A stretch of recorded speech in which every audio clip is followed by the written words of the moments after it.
Hi everyone! Hello guys! Hello mga sisilab! Welcome back again to our channel and it's me, your sisilabs, Chadine! So ayan, kumusta? And welcome back to another video. But before we start, batiin muna natin ang ating mga mommies, ang ating mga mother, mama, nanay, ina ng Happy Mother's Day! So ayan! At dahil Mother's Day ngayon, meron tayong Mother's Special video. Ayan.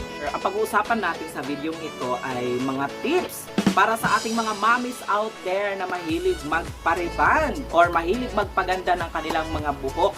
Magbibigay tayo ng tips para mapangalagaan ang kanilang mga buhok dahil ngayon ay summer. Yes!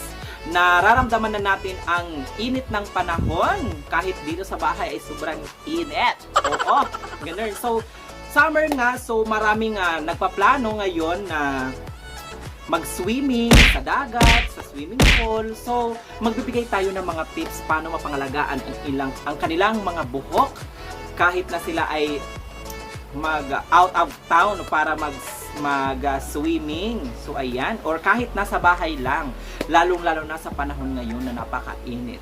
So, kung gusto nyong malaman kung ano yon, bago tayo magsimula, don't forget to subscribe to our channel, mga sisilabs, at hit nyo na rin yung notification bell para to our next video ay manonotify kayo. So, ayan, let's get start na kung ano ang mga tips na yan. Panoorin nyo ang video ito.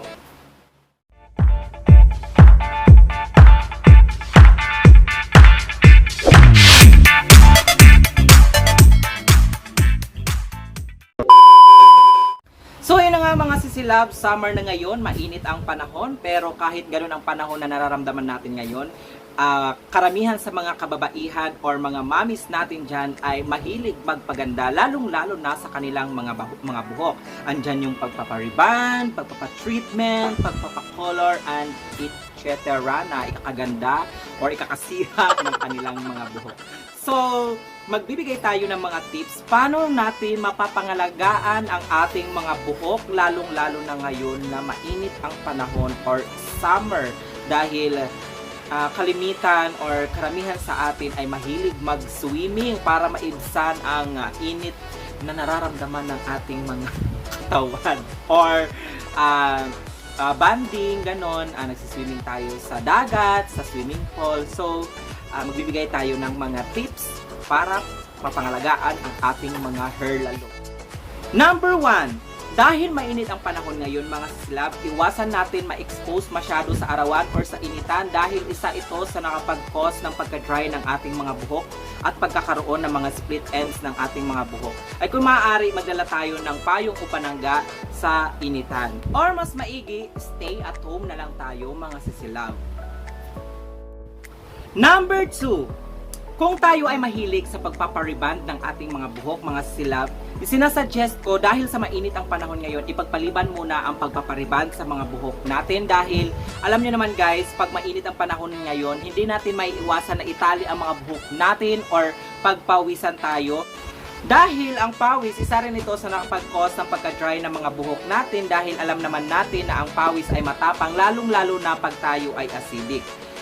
So, masasayang lang yung rebonded hair natin. Pero, kung tayo naman ay nasa opisina at laging na-expose sa aircon o malamig na kwarto, i-push na natin ang pagpapaganda ng ating mga buhok. Number 3, kung ang mga buhok nyo ay rebonded or bagong rebond kayo at plano nyong mag-outing dahil sa mainit na panahon at gustong-gusto nyong mag-swimming sa dagat or sa mga swimming pool, oh my G, sinasuggest ko na huwag nyong ilublob ang inyong mga buhok sa swimming pool or sa dagat dahil magda-dry ang inyong mga buhok. Baka pag-ahon nyo mga sisilab sa dagat or sa swimming pool, baka maging seaweeds na yung mga buhok nyo dahil alam naman natin na matapang ang tubig alat at ang swimming pool na matapang sa chlorine. Pero kung gusto nyo naman talagang maligo sa dagat or sa swimming pool, I suggest na magbaon kayo ng mga conditioner or treatment. So bago kayo lumusong, babaran nyo muna ng treatment or conditioner yung mga buhok nyo para mayroong panangga sa tubig alat or sa chlorine. Para at least ma-lessen or maiwasan ang pagka-dry ng inyong mga buhok. Number 4, after outing natin mga sisilab or after natin mag-swimming sa dagat or sa swimming pool, magpa-treatment tayo sa ating mga buhok para mapanatili yung ganda ng ating mga buhok. Huwag nating tipirin ang ating mga sarili, lalong-lalo na yung mga buhok natin na siyang nagbibigay ganda sa atin. Or kung wala namang kayong pangpasalon dyan, mag-home treatment na lang kayo. Meron tayong mga treatment na very affordable na mabibili natin sa mga beauty shop. And number 5, dahil summer ngayon, usong-usong ngayon ang mga fashion color o yung mga sinasabi natin na iba't ibang kulay sa buhok natin, na andyan yung ombre or yung mga sinasabi nating balayage, na alam naman natin na ito ay ginagamitan natin ng bleaching, na kung saan ay isa ito sa mga nakapagpasira ng ating buhok. Kung ang buhok natin ay mga rebonded, ay mag-stick na lang tayo guys sa rebond. Huwag na natin kulayan ng mga kung ano-anong kulay dahil alam naman natin na ito ay makakasira sa ating buhok. Pero kung tayo ay mahilig sa mga fashion color at hindi tayo mahilig magpariban, go on, ayan, mag-stick din kayo doon sa mga fashion color kung saan kayo komportable at kung feeling nyo doon kayo ay gaganda.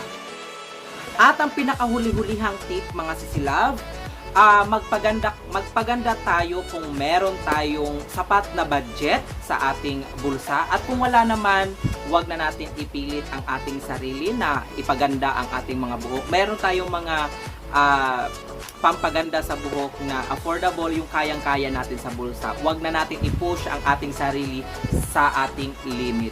So, hanggang dito na lang ang ating mga tips na ito mga silab. Sana ay nakatulong ito ngayong summer dahil alam naman natin na mahilig tayong mag-outing.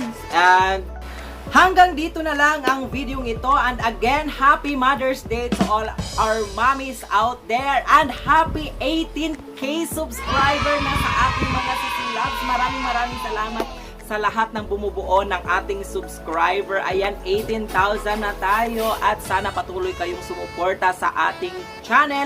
Maraming salamat mga sisilabs. At this is Chading saying God bless you and I love you everyone. See you on our next video. Bye! Mwah!